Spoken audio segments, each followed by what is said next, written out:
Welcome back, everybody, to Brown Bag Bets, powered by BetSperts.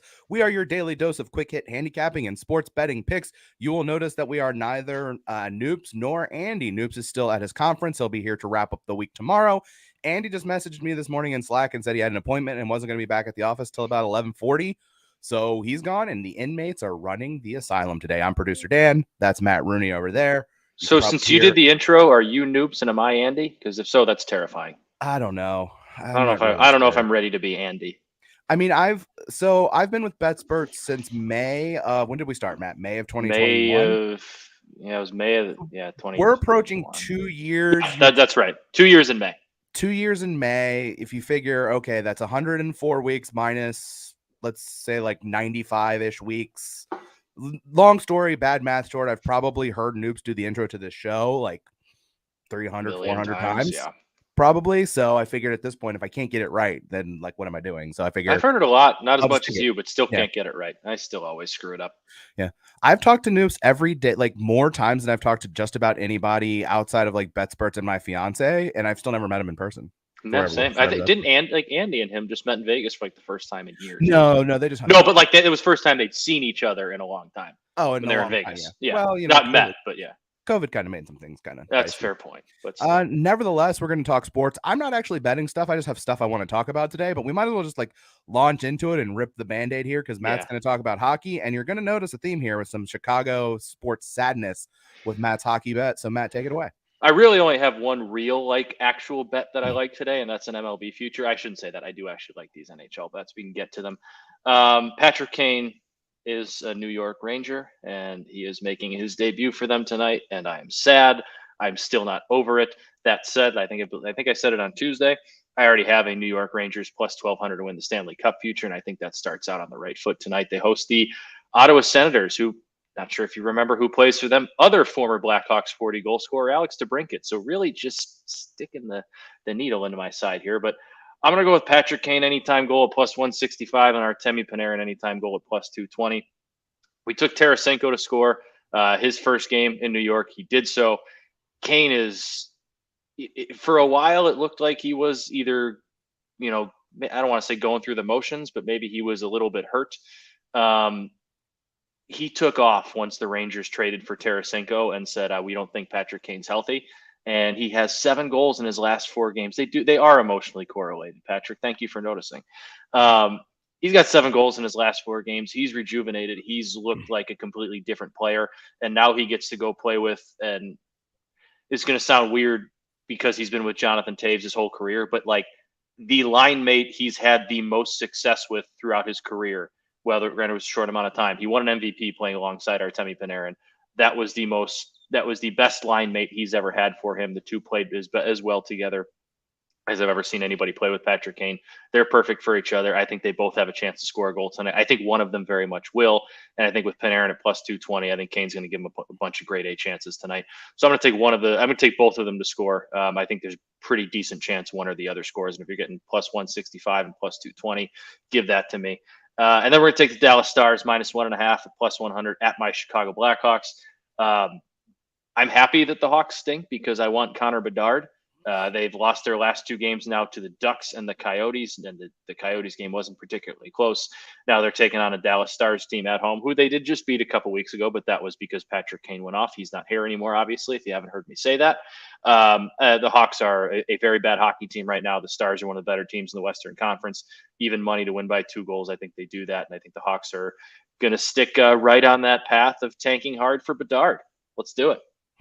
I love it. I mean, I get it. And like the thing about them being the best teammates, that kind of stands out to me because like I'm going to trust your opinion on that. And that's, if you got 10 minutes this morning, go YouTube Artemi Panarin, Patrick Kane 2016 highlights. The things that they did were like the amount of no look passes, the amount of like chemistry, knowing exactly where someone's going to be before they even knew it. Like those guys have the same hockey brain. Patrick Kane's brain operates at a different level on the ice than just about anybody in the NHL in terms of seeing the play, the ability to see plays develop, know how they're going to develop. And the one guy that got that more than anybody else was Artemi Panarin. You saw that a bunch of times. So I think they're going to do some really, really fun things in New York the next couple of weeks. And if and when the Rangers are going to make the playoffs, when they make the playoffs, some early Conn Smythe tickets on one of those two. If I'm in on the Rangers to win the cup, is something I'm going to look at as well. I love it. I also wanted to add to some of your Chicago anxiety this morning with talking about the NFL draft. Combine is underway. You'll see some workout stuff today, but nothing great. But the big thing is happy Bryce Young weigh-in day to anyone who celebrates.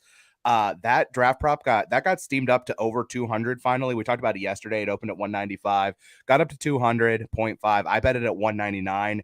And now I'm kind of sweating it a bit because Jonathan Jones from CBS said people are expecting him to weigh in close to 200, but maybe not get there. I've heard from a couple of people they think he's going to be over 200. We'll find out. He's not throwing, so I mean, there's no reason he can't come in like 201, 202, and then trim down if he wants to a little bit.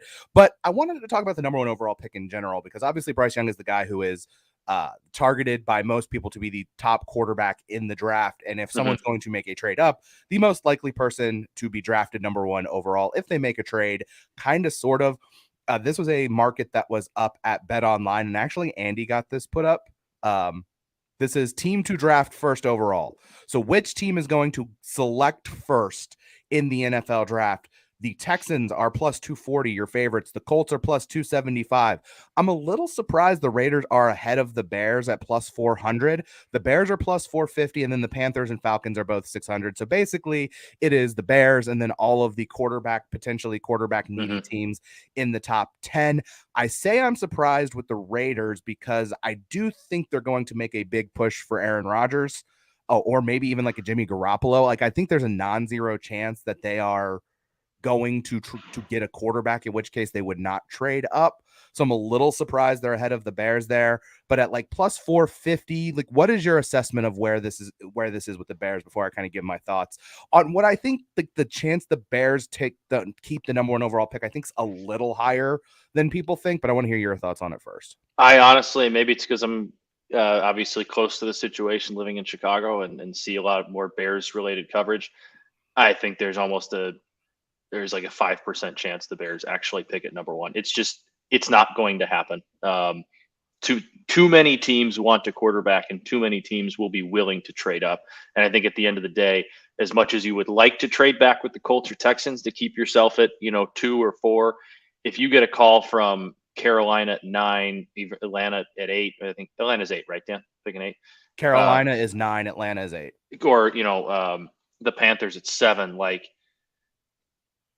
they're going to have to blow you away with a deal, but one of them might do that. And it's going to suck to fall out of the race for Will Anderson, but the amount of picks you're going to get, you have to take it. Like, this team has way too many holes to just pick at one. They don't have they have a second round pick, but it's the Ravens. So it's not till the back half, and they don't want to be trading more draft capital to just move up. This team needs to collect draft capital. As much as I would love to see Will Anderson in a Bears uniform, I still think there's a pretty decent chance it happens, because I think the Texans probably are the team that ends up trading up for number one.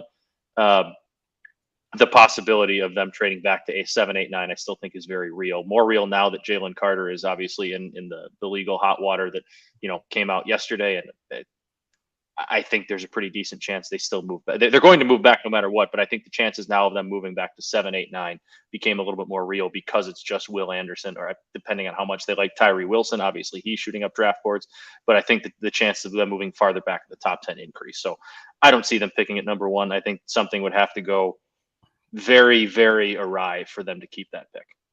So I would not bet the Bears at plus 450. I would need at least 10-1 to bet the Bears take. Yes, I would agree with you. Like, I do think the likelihood is high that they trade the pick, but I think what it's going to ultimately boil down to is who wins the philosophical battle in Indianapolis. Because Jim Irsay came out and said he's a big fan of the quarterback from Alabama, or the quarterback from Alabama looks really good, but there's been this long-standing thing with Chris Ballard. Chris Ballard, the GM of the Colts, is a very toolsy, very traitsy GM. He looks for certain physical characteristics in players at all positions. And at quarterback, he likes tall quarterbacks. They like quarterbacks who are 6'3" or taller if they can get them. So there's going to be some ideological battle there in Indy. Obviously, Ballard won the ideological battle over the head coach. We had heard there were legitimate concerns or thoughts that Irsay had a deal with Jeff Saturday to be the head coach full time and eventually got talked out of it. Does that mean he's going to double down now and say, this is my decision? I let you have the coach. This is going to be my decision. Or does Chris Ballard say, look, this is what it's going to be? They might have, if Chris Ballard likes Levis or Richardson or Stroud or whoever, and that's who he wants to draft, it's going to cost them less draft capital to get that quarterback, because it seems likely that the Texans want to draft Bryce Young. That's what has come out so far. And if that's the case, then, worst case scenario, the Colts might have to swap with Indy or with Arizona at 3 in case somebody decides they want to trade up for CJ Stroud. So that's really the key. If Jim Irsay wins out and they want Bryce Young and the Texans want Bryce Young and maybe the Panthers want Bryce Young, Chicago's going to get paid. They're going to get what they want in this situation. But I wonder at this point, who wins that ideological battle in Indy? And if it's not Jim Irsay, if Chris Ballard says, look, this is who we should draft, and Jim Irsay says, fine, you're right, let's do it, it becomes a little bit more difficult. The cost for the Texans probably won't be very high, because at that point, I don't know what. It's probably an extra first round pick. Whether that's 12 this year or their first round pick next year. I think the Bears will get a first round pick out of this, but yeah, I think that's it. There is nothing then beyond that. If Indy doesn't want, if Ballard says we're not drafting Bryce Young and that's true, I don't know, man. They might get an additional second round pick out of this. The Bears are going to obviously have to play everyone against each other here too. That's a big part of this. They're going to have to say, oh, well, Carolina has told us they want this guy, and the Raiders have said they told us they want Bryce Young, and so on and so forth. We might just stay here and take Bryce Young and all those kind of things, even though I don't think that's realistic. I think it's not going to happen. I think you put that smoke screen out there for sure if you're the Chicago Bears in that situation. The Jalen Carter thing's interesting. Charles McDonald from Yahoo put it out there yesterday. He talked to some people at the combine, some executives, who said as long as the charges that came out yesterday were the end of the legal complications for Jalen Carter, they don't expect his draft stock to fall much, if at all. I would tell you right now, I'd be very surprised if Jalen Carter were at 8 and the Falcons didn't take him. So, maybe that affects some things. Maybe it doesn't.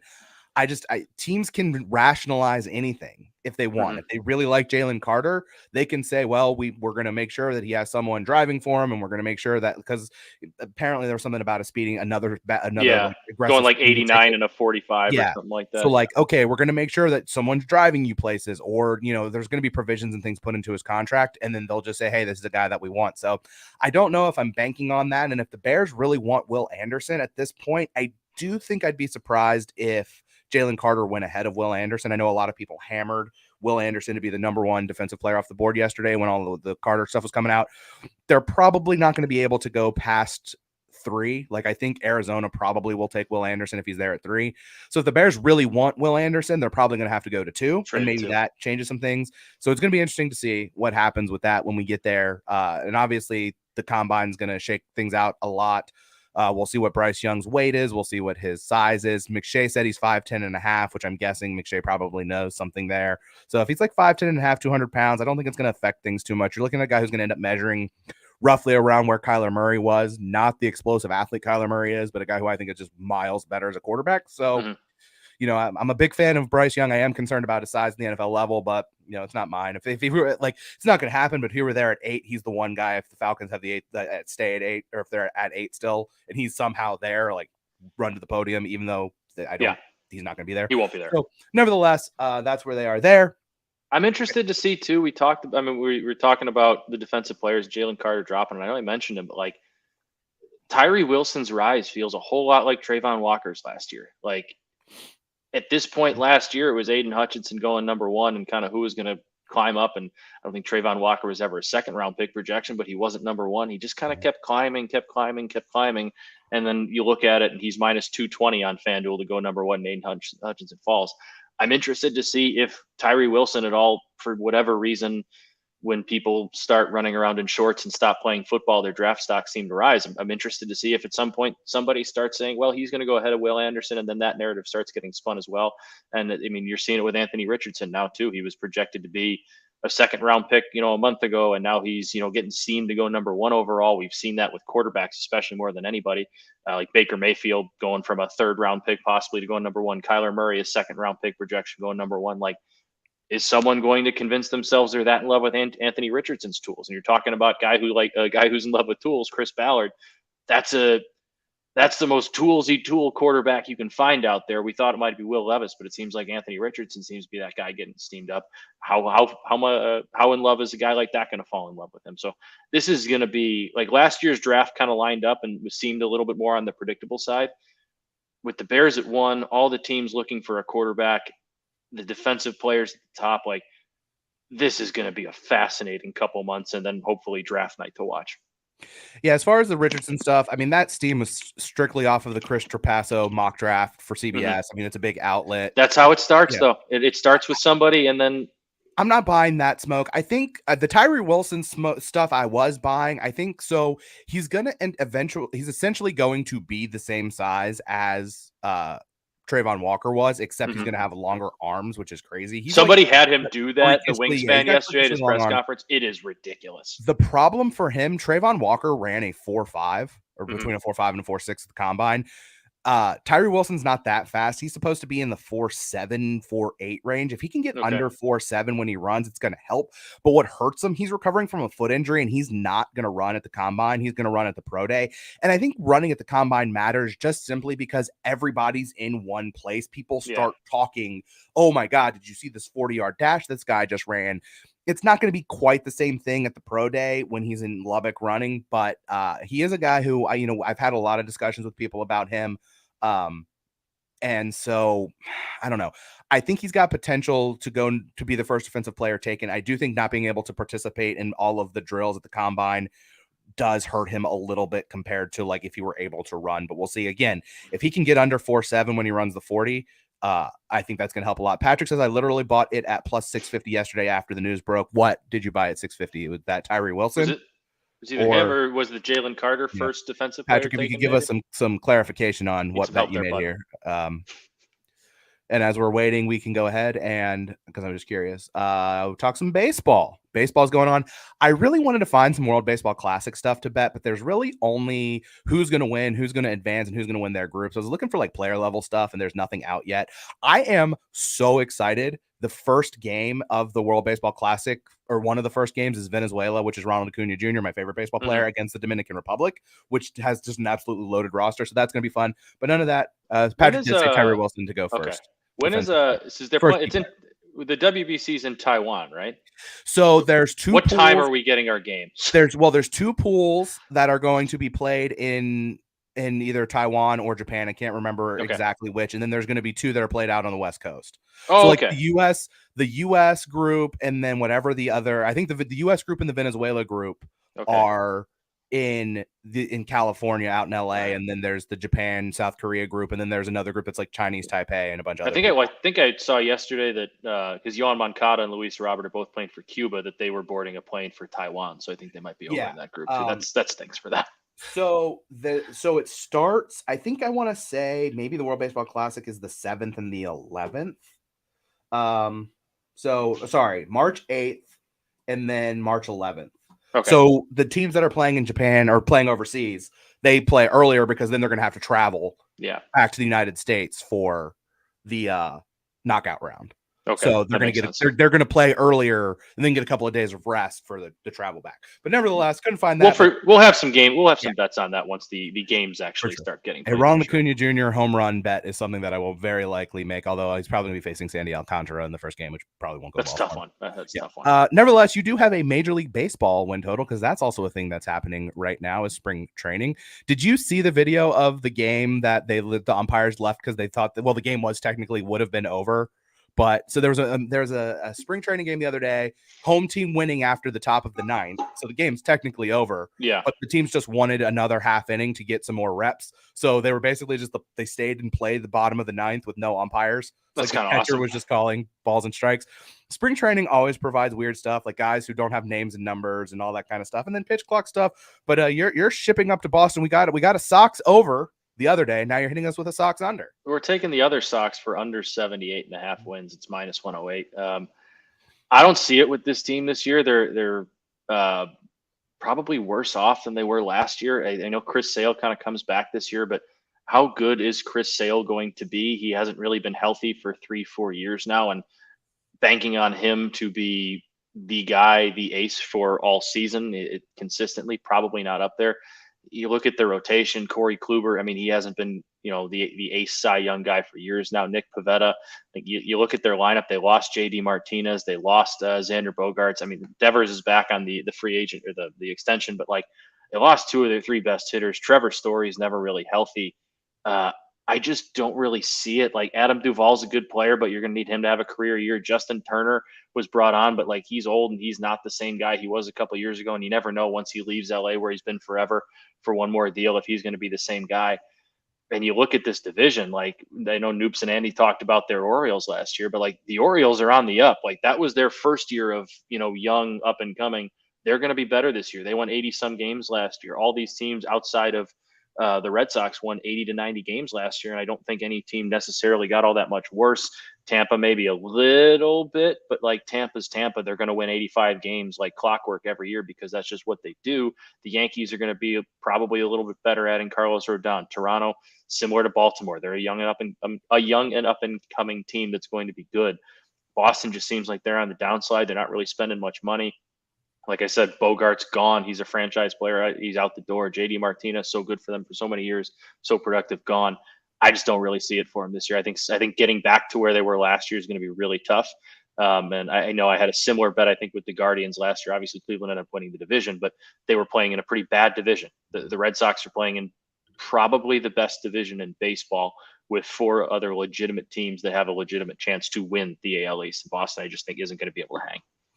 Yeah, the question is going to become like, what Baltimore did last year sustainable? That's certainly going to be a piece there that makes that division a lot harder to kind of figure out, because maybe was a little unsustainable. Maybe they obviously contended a little bit earlier than people expected, but they're also absolutely loaded with young talent. Yeah. If that team becomes just like stays at least a giant pain in the ass, even though there's the balanced schedule levels out some of the like just getting beat up in your own division, I mean, it's kind of tough from there. So I think that's their floor, honestly. I think Baltimore's floor is that like annoying pain in the ass, because they are a really talented baseball team with young players who go hard all the time, and I think they're going to get better. I don't dislike that at all. And Matt, I got to cough for a second. By the way, if I sound awful, I've had a sore throat for like. You sound dynamite. You sound great. I was hoping to not have to do a show today, but whatever. Step up when I need to step up. I'm going to take a sip real quick. Go ahead. We got some college football lines that we're getting to next. We're doing a Blogger Bowl pop-up episode here. All right, Looking I'm good. Forward to it. So, mini Blogger Bowl reunion show right now. Shout out Phil. It's March 2nd. What up, Phil? Corporate Phil. Hope the job's going well. What better time to talk about game of the year lines in college football than on March 2nd? So let's go ahead and let's do that. I put this graphic together for the BetSperts Twitter account, so I just copied the same games that I used then to try to get some of the notable teams and games in there. I know Colorado is not a team that is good. They're not good. But obviously the Deion Sanders story is the biggest story in college football from, I think, just like a casual viewer standpoint. And if we're being entirely honest, that game is fascinating. You have Colorado, Deion Sanders, all of these players, like a completely different roster from what they had last year, going on the road to face a TCU team that ranks 118th in returning production, according to Bill Connolly from ESPN. So this is a team that lost a lot. Obviously, they're losing Max Duggan, Quentin Johnston, some of their other like really, really, really excellent players. Hosting a Colorado team who they struggled with on the road last year, and Sonny Dykes' first game, obviously, they understand the system better than they did last year at this time, but the roster is going to take a step back. Man, that's going to be a really interesting game. I think best case scenario, Colorado keeps it under 14 and people start thinking that maybe they have something cooking there, and then they really don't. LSU Florida State is going to be the hype bowl. Expect the winner of that game to be the hyped team in college football. A lot of people think Florida State is going to be September 3rd. Is that same day as it was last year, the Labor Day game? If it's September 3rd, it's Sunday, but I'm not sure. But yeah, that weekend, like Labor Day weekend. You're right. It's a Sunday game. Yeah. It's the opening weekend. Florida State's a 1-point favorite. Texas at Alabama, I will get to in a second. That opened at 8. Alabama's now a 9.5-point favorite. Your Fighting Irish host USC. USC a 1.5-point favorite on the road. Georgia in the only game on their regular season where they're going to be challenged. If you want to laugh, look at Georgia's schedule this year. It's bad. They're going right back to the playoff. They're going right back to the playoff, and the only team who's good is that they play this year is Tennessee, unless Hugh Freeze can work a miracle at Auburn, and then they get the Tennessee game off a bye week. So there's that. They're 7.5 point favorite, and then the game Michigan a 1 point favorite over Ohio State at home. Michigan actually returns a ton of talent. What stands out to you when you look at some of these games? I mean, we talked about it before the show, and I know you're going to dive into it a little bit deeper, but Bama being 9.5 point favorites, and we don't know really, like, they're coming off a year where I know they're Bama, I know they reload, but like we're coming off a year where it was their biggest down year. But I hate calling it a down year because it's a 2-loss year, but like it was a down year, and they lost the guy that really got them as far as they did last year, and Bryce Young. Like that team was not that special of a football team. They just had a really special quarterback, and even he couldn't get them over the hump into a college football playoff. They lost a couple games, and he tried his best to win that game at LSU. They ended up losing, obviously, but like I don't see how they're 9.5 point, and it's because it's at Alabama and Tuscaloosa, and we're not really sure. We haven't seen Quinn Ewers really pass a tough test on the road with flying colors, and that's going to be a tough spot for him. But Texas brings back some talent. You can get back into that more than I can, but like Sark gets them up for big games. They bring back a very good quarterback, a very talented quarterback. We're still learning how good he is, but he obviously has the potential to be as good of a quarterback as there is in the country. They bring back a lot of talent on both sides of the football. 9.5 points is a lot when we don't know the quarterback situation at Alabama, and we don't really know a whole lot about the talent reloading around him that they lost. Yeah, this doesn't make a whole lot of sense to me. Hold on, I'm trying to find a name that you tell me it's 7.5. Totally understand that. I get it. I still probably wouldn't take Alabama, but I understand if you're making it 7.5 because it's a Texas team that's still unproven going on the road to Alabama, and it's this far in advance. But like, a 9.5 seems like a lot. Yeah, I mean, I'll go on the record right now. So did you already bet Texas? And I'll say it. Are we already overrating Alabama in 2023? Probably. I mean, that's what happens every year. I mean, we talked about it last year at this time, not quite this time, but when we were doing our Blogger Bowl pre-shows, and people were talking about Bama being one of the best college football teams of all time, and they just weren't really even close to that. So I think in the college football world with Nick Saban at the helm, Alabama is going to be hyped up to the max every single season, and by default, they're going to be overrated because some years because they're just not going to win the national championship every year. Yeah. So in the interest of full disclosure, these lines can move a lot on little bets at this time of the year. Mm-hmm. So like, I'm not sure there's like a ton of money pouring in on Alabama -7 against Texas, or -8 is what it was when it started. They were -8 when it opened, and someone bet it to -9.5. And it was probably a couple of bets, like not anything major, but like, I want to know who's running to the window in February to bet Alabama. I don't get it. Against Texas. You talked about it. They were 10-2 last year. They could have gone 12-0. They could have gone 7-5. Like the Texas A&M, the Ole Miss games could have gone differently. Bryce Young covered up a lot of warts on that team last year on offense. Will Anderson's production was down, but teams were game planning to stop him, and they were at their best when he was at least affecting the quarterback. And when he wasn't, you could get that defense last year. They've lost their two best players. They're losing a ton of talent. I know Alabama reloads. They don't rebuild. They reload, and they're ultra talented. They just signed the best recruiting class in the country. But we're at a point now where their wide receiver core was very uninspiring last year. I don't know what anyone saw from that group to think they're going to be a lot better. Yeah. We don't know if Ty Simpson's any good. We don't know if Jalen Milroe's any good. We don't know what the offense is going to look like under Tommy Rees, who's a fine coordinator. Like, the coordinator hires were fine. Tommy Rees is fine. Yeah. Kevin Steele is fine. Like, they're fine, but they're not inspiring. Tommy Rees might have upside, but I don't think he's as good as a Sark or Lane Kiffin as a player. I don't either. They're going to be good. They're Alabama. They're going to contend for the SEC. But like, when I say I think they're overrated, I think that's going to be relative to the spread in a lot of those games. As far as Texas is concerned, the Quinn Ewers did not play very inspiring down the stretch. I think there is reason to kind of wonder what he's going to look like this year. That said, this was an offensive line that started 2 freshmen, 2 sophomores. They didn't even start the top freshman recruit in the country at offensive line, DJ Campbell, who will very likely be in the starting lineup to start the season on that offensive line. That's a group that should get better. Their wide receiver room was a bit of a mess last year. Xavier Worthy had a strange season, but he came back. Isaiah Nair missed the entire season last year with an ACL injury. He'll be back. They got A.D. Mitchell from Georgia, who's a big game player, had touchdown catches in the last 2 national title games, transferred to be closer to his kid who lives in Texas. And then Jonte Cook's a really good recruit, one of the top wide receiver recruits in the country. They obviously lose Bijan Robinson, and that means a lot, and Roshan Johnson, but they've got a lot of talent in that running back room. Like, that offense could be very good, but at this point, like, Texas is pretty good. Like, I don't think they're great. I don't think they're going to go out there and win, but like, I think at any number north of 7, I think you'd have to lean Texas there. I mean, I was way wrong about it last year. I thought they're going to get crushed, and now I think they're going to contend in this game. Mm-hmm. I just don't understand why anyone's running to bet Alabama against anybody at a number like that at this point in the year when we don't know what they're going to look like. Like, what if, in all honesty, Jalen Milroe both stink? Like, I love talking about college football lines, and I like that we're doing this because it gives us a chance to preview college football. But like, I don't really understand many people. If you want to go throw a few bucks on a line that you like, but I don't understand the people like going to the window on March 1st, March 2nd, and taking these college football games that are, Texas is early, but like Notre Dame USC is like week 6. It's October 14th. Like Michigan Ohio State is obviously the last regular season game of the year. So many things can happen that are going to change these lines that we have no idea what the correct line is at this point. It's all just pure. All obviously sports gambling is educated guessing when they're making lines. They know what they're talking about. They're usually right. Like at this point, you don't know, is JJ McCarthy going to be healthy?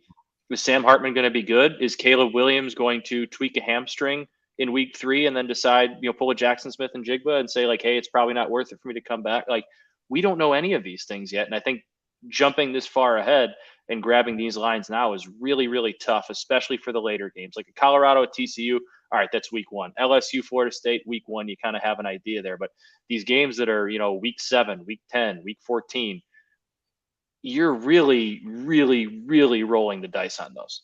Oh, for sure. They're fun to talk about, though, because I love those talking games. about Those were some of the biggest games of the year, and then the Colorado TCU game.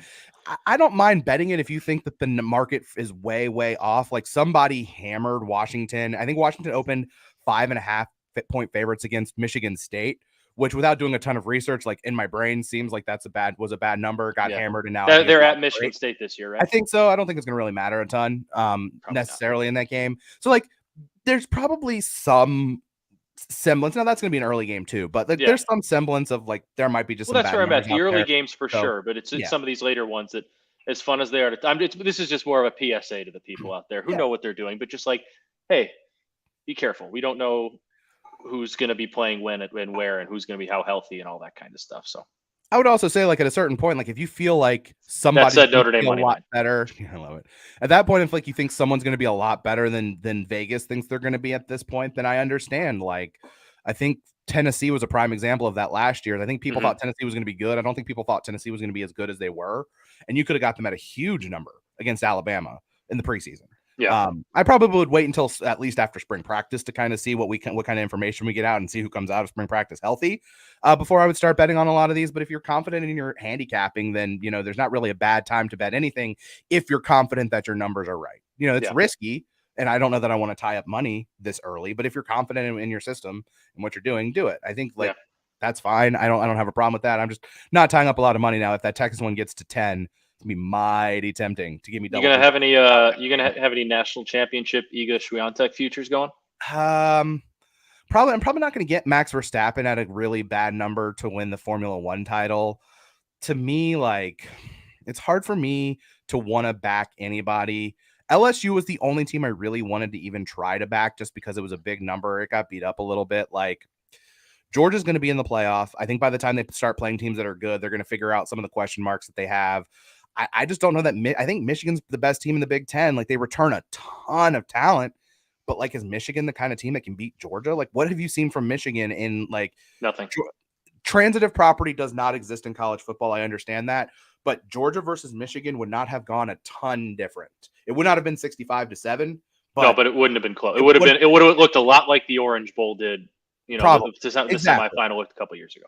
So, like, maybe Alabama, maybe there's some upside in Alabama figuring everything out, and cool, Alabama doesn't. Maybe Ohio State, because, again, they have the talent. But it's going to be the same teams year in and year out that, like, I don't think you're going to see a ton of teams worth betting on in that market just because, like, is Florida State going to make the jump? Is, like, I don't have any appetite for backing Cade Klubnik. You know, I backed him at Heisman for the Heisman at above 20. If you're going to give me Clemson at that price, like maybe, but that's going to require him to have a great year and for them to win 2 games in the playoff. We don't know how good they're going to be. I just like, it seems like the gap's pretty wide still between Georgia and a lot of everyone else. And I haven't done a lot of preseason prep. So, you know, as we get closer to the season, maybe I'll bet some stuff once some of the preview mags start coming out and I can start kind of putting together some of my thoughts, but I'm probably going to stay out of that market. I'm trying to stay away from the Heisman, but you know, I get suckered in. You're not going to stay away from the Heisman. I've bet a couple of guys already in the Heisman market. I bet Klubnik. I bet Tanner Mordecai at a ridiculous number because I think Wisconsin might. I really do like it. Was like 200-1, I think. I like that Tanner Mordecai flyer. Yeah. And if you could find I'm not sure if it's out there again, but if you could find the same Stetson Bennett, like top 4 Heisman finalist, whatever, with Tanner Mordecai, then I really like it. Our good friend Leg Show Magazine joined the show late. He's on the opposite side of you here, Matt. He likes Ottawa. He thinks the line is an overreaction to Patrick Kane's addition. He thinks it'll take a few games for him to gel with new teammates. Look, Leg Show, go back to the beginning of the show. Listen to Matt talk about how Artemi Panarin is a better player than Jonathan Toews ever was. And I'm just kidding. That was just to needle you. No, but I totally understand that line of thinking. But in this scenario, there is no bet. I said at the beginning of the show too. There's no player that Patrick Kane has had better chemistry throughout his career with than the 2 years he had with Artemi Panarin. And it happened from day one, which oddly enough was a game against the Rangers. Panarin scored in his first career game on an assist from Kane at the United Center. Like from day one, those two have had just like twin-like chemistry with each other where they just know what each other's going to do at any given time. Is there the possibility that it takes a little bit of time to gel? Sure. But I don't think those two are going to really have that issue. And I think it's going to be a very seamless transition. I think it's just going to be like picking up right back where they left off. Well, we have gone. We'll see what he have to say. Not reading Patrick's comment on the air, but you can go in the chat and see what Patrick had to say. On that note, we have gone way too long. There's no time. That's fine. We're talking college football. You could have gone another hour. But I'm out of stuff to talk about. Plus, I need to go finish my drink because my throat is starting to dry out on me, and I've got work to do. Tune in today, 6 p.m. Eastern, the deep dive. We had to move the show back a day. I'm not part. I'm just going to be behind the scenes. Andy and Drew are going to talk. You're part of it. You produce it. I produce it, but I'm not on the show. I said we, like I'm on it. Andy and Drew will be talking with our friend Sam Hoppin, part of our BetSperts 4for4 team, on modeling and handicapping Formula One. So we'll have that at 6 o'clock. Also, the 5th year option NFL draft podcast. I believe we're going to record that at 2 p.m. today with Andy and Vegas Refund as we get set for the combine to really kick off. So that'll be on your podcast feeds probably around 3-4 o'clock this afternoon. Deep dive at 6 o'clock. Andy, Noops, maybe Matt. We'll see. I always just message Andy on Friday mornings to be like, is Matt in? I think it's a 3-man weave. Honestly, I message him the same thing. Like, hey, 3-man weave today. He's like, sure. So I'm guessing I'll be on the show again tomorrow. So we'll probably have a full lineup for you as we get set to go into the weekend as championship week is beginning and will begin in earnest. So we will have all of that, more hockey, more tennis, more basketball, everything else your heart could desire. The guys will talk to you tomorrow.